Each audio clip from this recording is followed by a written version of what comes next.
Chapter 18. Sophie.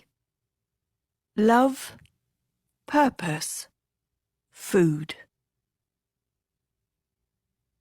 Sophie had always found Rena vaporous and dull, a fog of fruity perfume hovering around Beatrix at all times. But just like Beatrix had proved herself to be more than a pretty face, so now had her sidekick.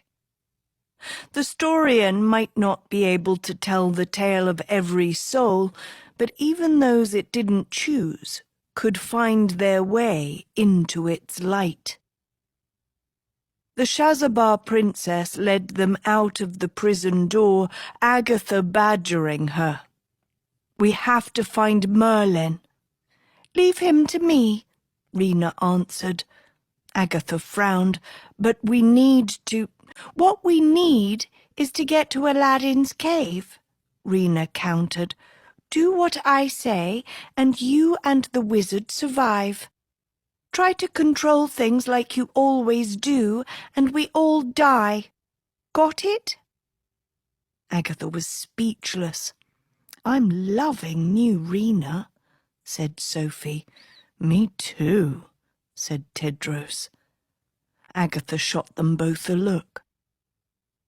Rena, meanwhile, was locking the door to the prison, sealing her brother and guards inside, along with her palace hawk, who would keep an eye on both. Beatrix and Kiko had already sprinted ahead. Quickly, Sophie, Agatha, and the rest followed Rena through a dark corridor. "The wishes in the lamp are our best hope to keep Agatha alive and make Tedros king. We just have to make the right wishes," the princess explained. "Just use the wishes to kill the snake," Tedros argued. "Wish 1, wish 2, and wish 3. "That isn't the answer," said Agatha thoughtfully, as if it had been on her mind since Tedros had declared his intention to kill the snake back at school. "I know you want to keep me alive, but killing Japheth means you'll never be king. Not to the people, at least." "She's right," Sophie agreed.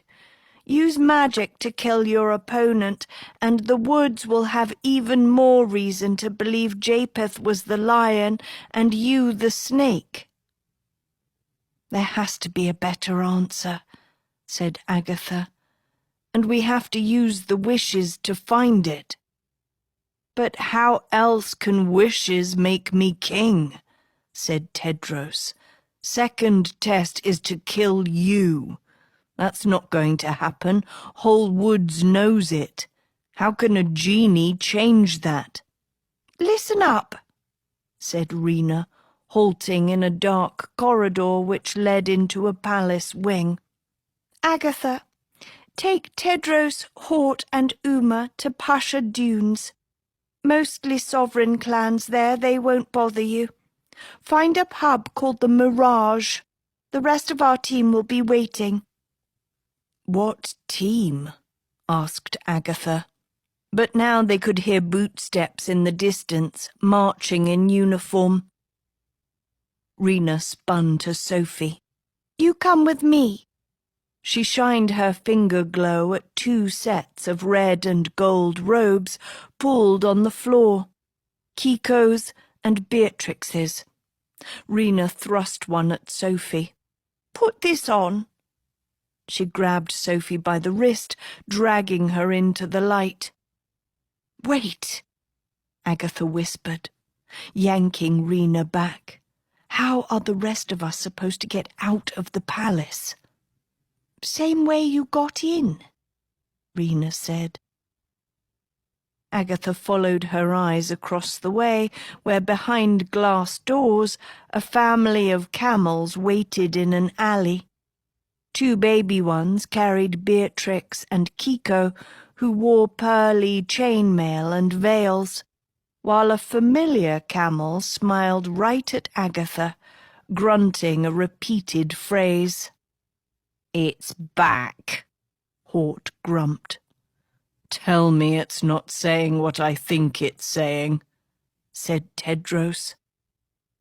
"Trust is the way," Uma sighed. The sounds of marching were getting closer now. Sophie could see shadows approaching their hiding place. "Wait for my signal," Rena ordered Agatha before grabbing Sophie. "No, I can't leave Aggie behind," Sophie said, but Rena had already pulled her in view of a dozen well-armed guards coming towards them, along with... "Daddy!" Rena chimed. The Sultan swept towards his daughter, dressed in a formidable gold cape, a matching tunic sashed with feathers, a shiny red turban, and pointy gold shoes.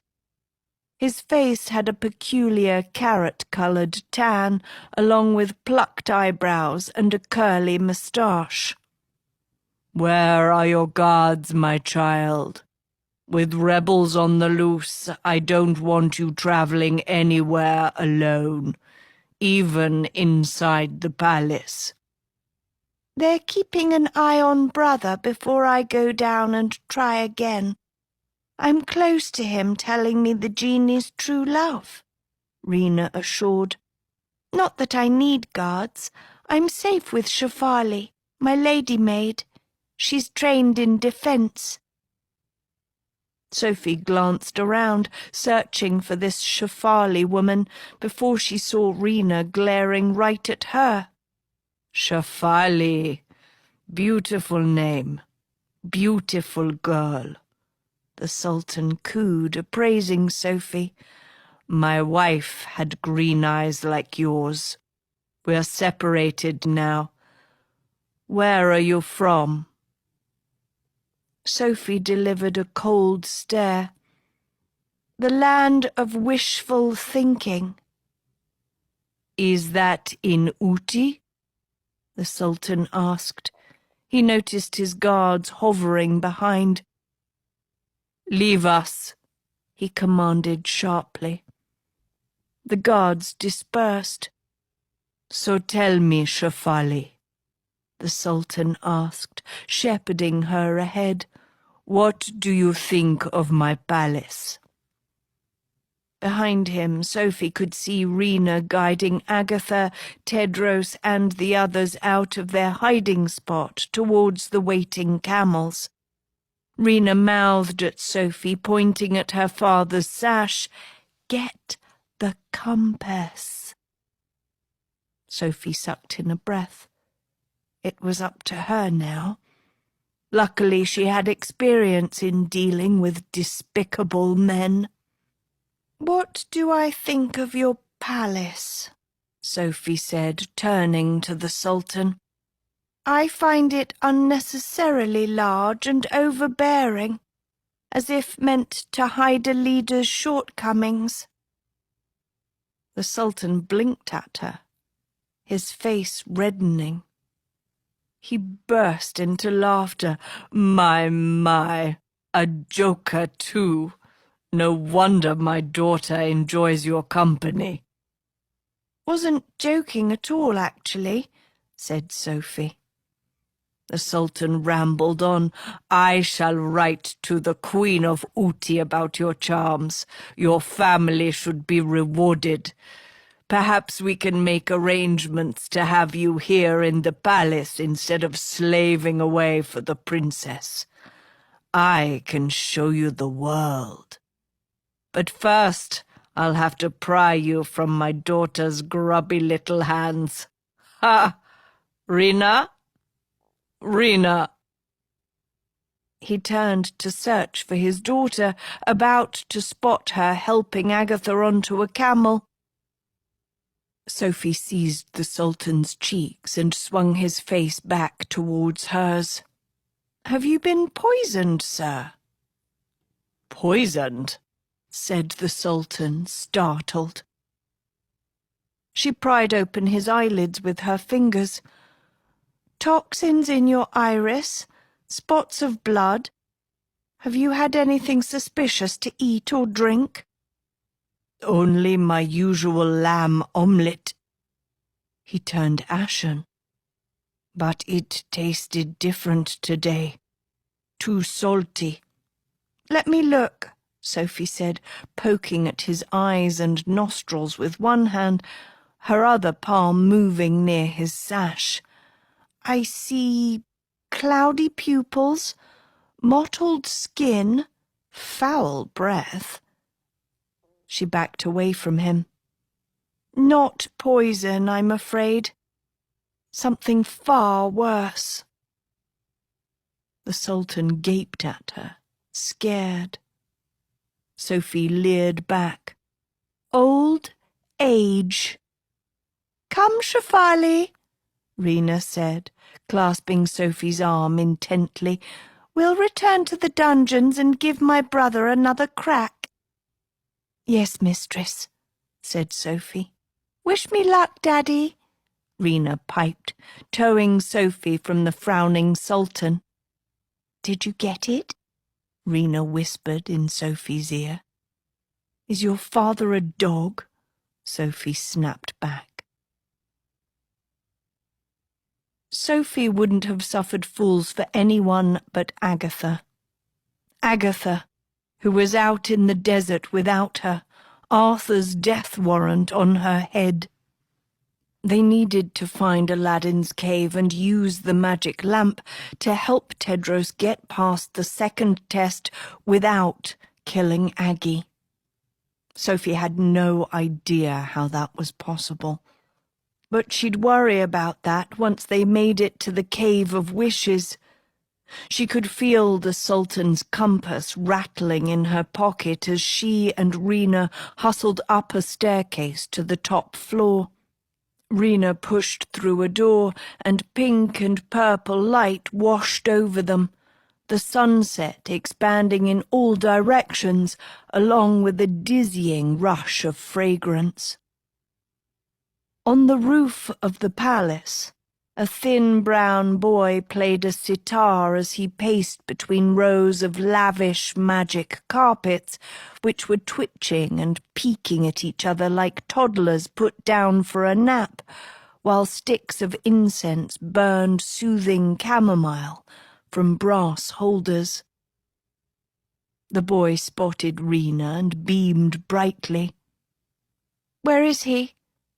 Rena gasped, scanning around. Then Sophie heard a familiar giggle. At the other end of the rooftop, Merlin was being tickled by a magic carpet, the young wizard trying to wrestle it down. Rena slouched with relief. "Thank you, Jeevan," she said to the boy. "The Sultan was planning on trading him to Hamlin for gold," Jeevan said. "Still a child shortage after the Pied Piper stole all theirs. Convinced the guard there'd been a mistake, that this very pasty boy was actually my cousin. Luckily they're too dense to ask questions." His smile at Rena hadn't dimmed. "I kept my end of the bargain then. When's our date?" Rena must have given something away in her expression, because now Jeevan noticed Sophie's presence. "Don't tell me," he said, smile flattening. "Just got them settled for the night." All the carpets heard this, and instantly began clamoring for Rena's attention, waving their tassels at her, jingling with different pitched bells. "We'll need night wind," Rena said, pointing at a midnight-coloured carpet in the corner, dusted with silver patterns. "It's an emergency." "Sorry, Princess. Can't let you on a carpet without a guard," Jeevan declared, turning stern and official. "Sultan's orders." "What Daddy doesn't know won't hurt you," Rena replied, "especially when you and I go on our date tomorrow." She winked at him. Moments later, Jeevan was helping the girls and Merlin onto Nightwind, the front tassels cuffed around Rena's wrists, the back tassels around Sophie's ankles, securing her and Merlin in place. The carpet began to rise into the hot, heavy evening, giving Sophie a view of Shazabah City and the traffic of magic carpets clogging air lanes between buildings. "Keep it slow, Rena," said Jeevan. "If you get pulled down for speeding, your dad will take it out of my hide." "Very slow," Rena promised, pulling her hood over her head. She smiled back at Sophie. "Ready?" Nightwind rocketed off the roof so hard that it ripped the maid robes right off Sophie, who lost a scream somewhere in her chest. "Choo-choo!" Merlin whooped. Her fingers went numb around the 5-year-old, Sophie just starting to catch her breath, before Nightwind plunged into the mid-city jam, weaving and ducking around the other flyers who were patiently obeying traffic laws. On behalf of their riders, angry carpets jangled their tassels and bells, which wasn't very threatening, like a soothing chorus of protest, before Sophie realized they weren't protesting, but summoning. A fleet of black carpets with bright red tassels that exploded after them, clearly intending to bring Nightwind down. "Mambas," Rena murmured. She showed little fear, however, as if she'd thwarted many a mamba before, her hand seizing the end of the carpet, navigating it between the tightest swerves and tiniest nooks, crashing through windows and upending two sisters playing with their pet peacock, a stately woman reciting poetry to her book club, and a couple kissing over chicken tagine, all the while Rena losing black mambas one by one. But there was a last mamba left, gaining on them, its tassel extending with tentacle-like length, about to snare around Merlin's neck. Rena launched upwards, doing a full 360-degree loop, which sent Sophie's white dress puffing up like a poisonous fish in terrified response, before Nightwind dropped like a rock, straight into the mamba, head-driving it down, down, down, and hooking the carpet on a pointy minaret. A few minutes later they were out of Shazabah City and floating over twilit dunes with even Nightwind sagging in relief. "No more choo-choo," Merlin begged, promptly falling asleep. "You act like a basic Evergirl. You suck up to Beatrix. You're like a warrior princess moonlighting as an idiot," Sophie panted, her heart in her throat. "Why? You're clever and fierce. That shouldn't be a secret. You could be anything you want. You could be Sultan. And I choose not to be," said Rena. "If there's one thing I learned from my mother, it's that palace life isn't satisfying. Not to someone who wants to live for real. The spotlight of the throne shrivels you up, turns you into something you're not. Like Dad. He may seem weak-minded and overindulgent, but once he was a fiery warrior himself. That's why I let Beatrix have the limelight. I don't want a fairy tale. Ironic, of course, since I'm risking my life to help your friends win theirs. Well, given the way Jeevan looked at you, I'd say you can have your fairy tale any time you wish, Sophie quipped. Rena grinned at her, and Sophie suddenly realized that for all the storms of her own love stories, tormenting the woods with their consequences, there were others, perfectly small and blissful, unfolding with hardly a ripple at all. Over the desert they flew, skirting a long route around any other flyers in sight, staying as invisible as they could. Night settled in, the moon carved like a scythe. Soon the colour of the dunes shifted from a rusted red to a sparkling silver, crowded with small tent villages. Sophie could see teenagers kicking a ball around. Sounds of music emanated from the tents, shadows dancing, drinking, laughing.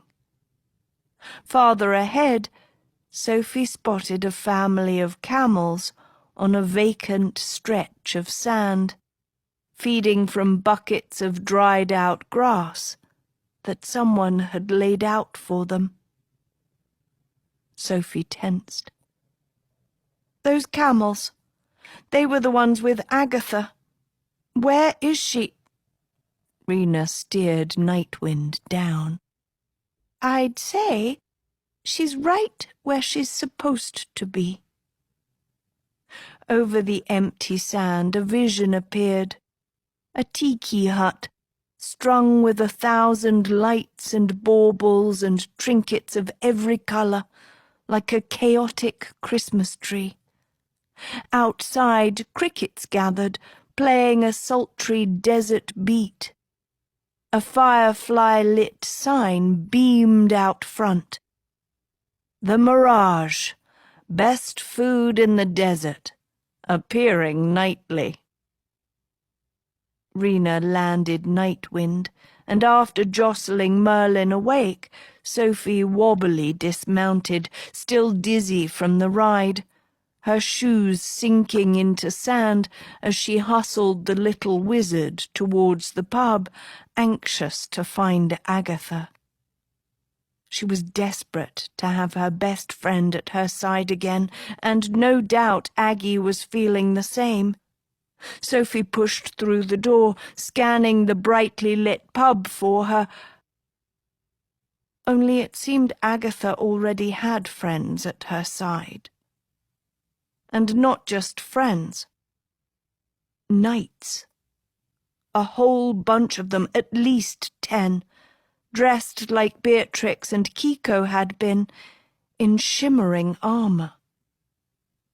For a moment, Sophie wondered if she was seeing straight, given the carpet ride, but then she realized she knew these knights too. And now they were cheering for her as Rena stood on the bar and held up the compass, pointing at Sophie as the main reason they'd procured it. Sophie spotted Agatha rushing towards her and Merlin. "Thank goodness you're both safe," Agatha said, grabbing Sophie into a hug. "Mama," Merlin yipped, his arms around Agatha's leg. But now Dot was hugging Sophie too, looking a tad younger in her adult body, and so were Nicola and Hester and Annadel and Beatrix and Kiko, all her girlfriends in one place, wearing matching suits of armour. Over their shoulders she spotted Hort alone in the corner, expecting him to pile in, but he was sipping a fizzy drink, lost in his thoughts. Near him, Rena inspected the Sultan's compass, while Tedros was locked in conversation with Guinevere, Maid Marian, Princess Uma, and a stout matron who Sophie didn't recognise, all but Uma in the same pearly chainmail as the other girls. "Drinky," Merlin badgered Agatha, grasping for the aging potion in her pocket and squeezing it on his tongue. "Am I dreaming? Or are our friends all here?" Sophie asked Agatha, "dressed as knights?" "Hello, Sophie," said a familiar voice. Sophie turned to find the Queen of Jaunt Jolie dressed in knight's armour too. "Jacinda," Sophie sputtered, I don't understand." "My new Knights of 11, said the Queen, "born out of the courage of girls like you and Agatha, who confronted evil when I was too scared to. Girls like my daughter, who had the bravery to join your fight. If I had her courage before today, maybe she'd still be alive." "Betty," Sophie said softly, thinking of the girl who had battled so valiantly for her and her friends. "She didn't have to fight for us, but she did, until the very end. Didn't like me much, of course, but that's probably a testament to her character." The Queen hugged Sophie tight. "I suspect you and Betty were more alike than she would have wanted. Perhaps the two of you would have joined our Knights of 11, except for the fact you occupy a place more important." She nodded at Agatha. "You're this girl's knight." "And what am I? Court jester?" Tedros teased, pulling Agatha to his chest. He looked relaxed for once, almost happy, Sophie thought, as if being around his friends made him feel protected, even if this was his quest alone. So much of the prince's life had been spent on his own. No mother, no father, not even Merlin. Tedros had come to school searching for love, love that could save him. The same kind of love that Sophie had come to this world to find. No wonder they'd both been so insufferable. No wonder they'd never gotten along. They were like two seals trapped underwater, fighting for the same breath of air. He caught Sophie watching him. "Well, I can't get too jealous," the prince said. "You and Agatha have to stick together while I'm inside the cave." Sophie raised her brows. This was news to Agatha, too. "You're going inside alone?" said Agatha. "Me too," Merlin insisted, already looking older than a minute ago. "Merlin go with Titi." "No, Merlin. No one's going with Titi. It's my test," Tedros reminded. "But I do have a job for you. You'll be 6 years old soon. Think you can handle it?" "A big job," Merlin said, hopefully. Tedros rubbed his head, then looked at the girls. "The cave is close. Rena checked the compass. She said it's less than a mile from here." "But how will you get inside the cave?" Sophie asked. "You heard Kavin's story. Genie won't let anyone in unless—" "Leave that to Tedros," said Uma, arriving with Guinevere, who both exchanged looks with the prince. "The knights have a plan to beat the snake," Tedros explained to Agatha. "Have my doubts about it, but I'll do anything if it doesn't involve killing you." "What's the plan?" said Agatha. "Like Uma said, Leave that to me, Tedros replied. Sophie could see Agatha stiffen. Though each of us will have a part to play, added Maid Marian cryptically, joining the group, accompanied by the stout matron Sophie had spotted earlier, the last of the knights. This woman reached out a hand to Sophie. Dean Brunhilde. She introduced herself. Rian and Japheth were my students at the Foxwood School for Boys. Oryx, too, then? Agatha realized, new to the Dean, too. I'm afraid so, Dean Brunhilde sighed. Sophie shuddered even hearing the beast's name. Well, what are we waiting for? We're all together now. Can't loaf around drinking cider and ordering food. Let's find the genie. Not yet, said Tedros. Sophie and Agatha looked at each other. But what if the snake comes? Agatha pressed Tedros. Sophie piled on.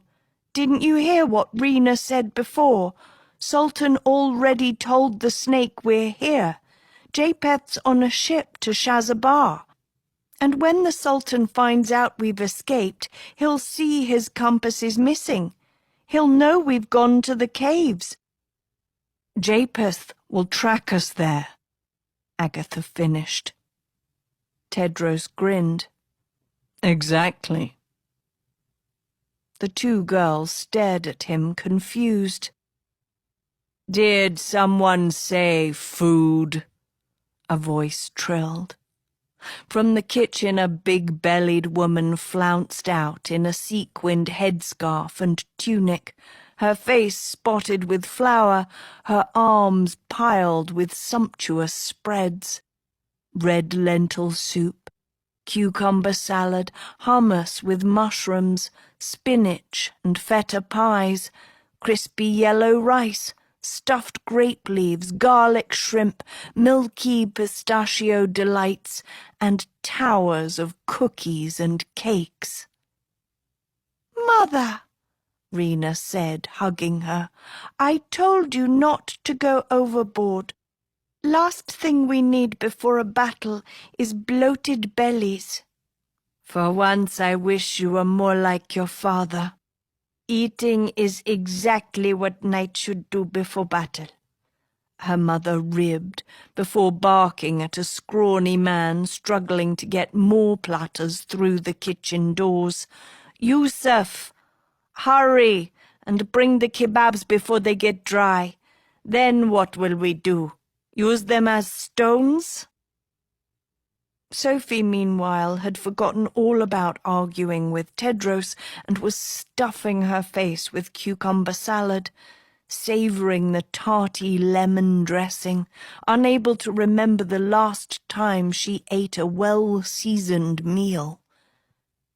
In the corner, the prince was talking to Merlin, the young wizard surprisingly quiet and attentive. Perhaps because of the chocolate cake Tedros seemed to be withholding from him. Nearby, Dot was complaining to Hester over spinach pies. Maid Marian is the only link I have to Daddy, but she avoids me every time I try to talk to her. Been that way since we met. Hester responded, Annie and I avoid you, but you always corner us. Try that. Even Agatha was lost in a mound of honey cake before she caught Sophie's eye. The two girls smiled and moved for each other before Nicola cut in, pulling Agatha aside. Sophie stopped short. So, Rena tells me you met my husband, Rena's mother said, appearing next to Sophie. And from the face you just made, I see nothing about him has changed. Wait, you were the queen. Sophie said, understanding. She looked around the smoky, cramped pub. And now you're happier than I've ever been, said Rena's mother, unoffended. I've taught my daughter to ask herself the same questions I did. What matters? Look in your heart every day and ask what really matters in life. Doesn't matter who you are.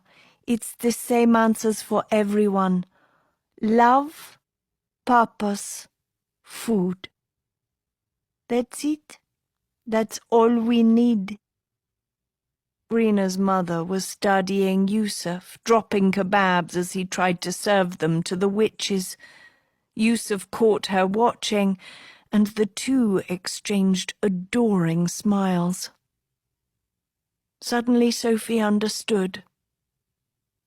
At the palace, Rena's mother could have everything she ever wanted, but only in leaving it could she find the things she needed. Sophie repeated these to herself. Love, purpose, food.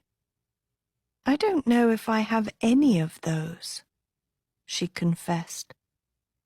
She thought of Agatha and Tedros, committed to the cause of good. She thought of Rena, sacrificing the spotlight to find quiet love with a boy. She even thought of Hort, who wore love and purpose on his sleeve. Tears sprung to Sophie's eyes before she could stop them. Well, I have food, I suppose, she said weakly. If you consider what I eat food. I probably don't, Rena's mother teased. Listen to me, sweet girl.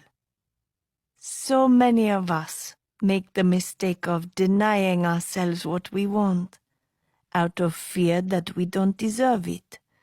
And it's a good thing, too. Try to have everything you want and you'll end up like my husband. But the things that matter, those cannot be compensated for or bargained away. They are our birthright in this world. We must find them and hold on to them. Even if it takes us deep into the desert, far, far from where we thought we should be. She hugged Sophie so close that Sophie could smell the spices flecked on her skin. Give yourself permission to be happy. That is the magic spell. Then everything will be possible. I'm not sure how to do that, Sophie whispered. But she was alone again, Rena's mother back to the kitchen. Sophie wiped her eyes, her hands unsteady. You okay? A gravelly voice asked behind her. Sophie turned to see Hort holding 2 plates of rose-coloured cookies, the weasel looking especially shifty. I asked them if they had anything without sugar or milk or all the other things you don't eat, and they said no. But these were pretty, so... Hort mumbled. Shouldn't you be sharing those with your girlfriend? Sophie asked. We broke up, Hort said. Sophie's eyes widened. She looked over at Nicola talking animatedly with Agatha. Does your girlfriend know that? Ex-girlfriend. And yes, it was her idea. Hort took a deep breath. She thinks I'm immature and lost in my own fantasies and a sad, soft boy. All true, I suppose. Sophie considered. Thanks, said Hort, wounded. He walked away. Sophie wanted to finish her sentence. "That's why I like you." But she neither called him back nor moved from her spot, her cucumbers soggy on her plate. "Nick looks less upset about their breakup than you do," Agatha said, accosting her, clutching another hunk of golden-brown honey cake. "Presuming, of course, that's what you two were talking about." "She's fine about it, actually. I think she finally realized that Hort from the storybooks is different from the Hort in real life." "Can I have some of that?" Sophie asked. She was pointing at the cake. Agatha gaped at her like she had two heads. Take it all." Sophie didn't think. The cake already pried out of her best friend's hands and stuffed into her mouth. She closed her eyes, the fluffy weight of flour collapsing on her tongue into a cool melt of honey, a burst of cinnamon at the center. With each chew, the alchemy repeated as she let the sensations dance on her tongue, then down her throat, surrendering herself to the riot of flavors, as if, for once in her life, she wasn't in a rush to make pleasure mean something. She'd always thought of cake as fleeting, pointless, but here in the span of one taste, she'd understood why it mattered. Because life was fleeting and pointless unless you let yourself enjoy it, savor it, down to its lightest, most insignificant moments. She could feel tears falling, as if she'd opened up the forbidden gate, as if she'd lost and found something at the same time. "I'll have what she's having," Dot said to Yusuf nearby, pointing at Sophie.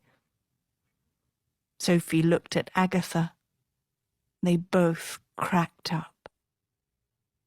Then Agatha stopped laughing. "What is it?" Sophie asked. "Crickets," she realized. The music had stopped. Both girls turned to the Queen of Jaunt Jolie, who'd noticed it too, she and Maid Marian standing very still at the center of the room. Everyone seemed to tune in. The pub going silent. Then Sophie heard it. Rattling and thundering like a faraway quake. Agatha was already dragging her outside into the thick desert air, the others close behind. Together, the two girls looked up into the night and glimpsed the swell of flames sweeping down the dunes like a storm. 1,000 Shazabar camels, riders wielding torches and blades, side by side with soldiers astride gold-saddled horses. Camelot horses. Tedros stepped between the girls, his eyes locked on the king in blue and gold, charging at the fore of both armies. "Time to go," said the prince.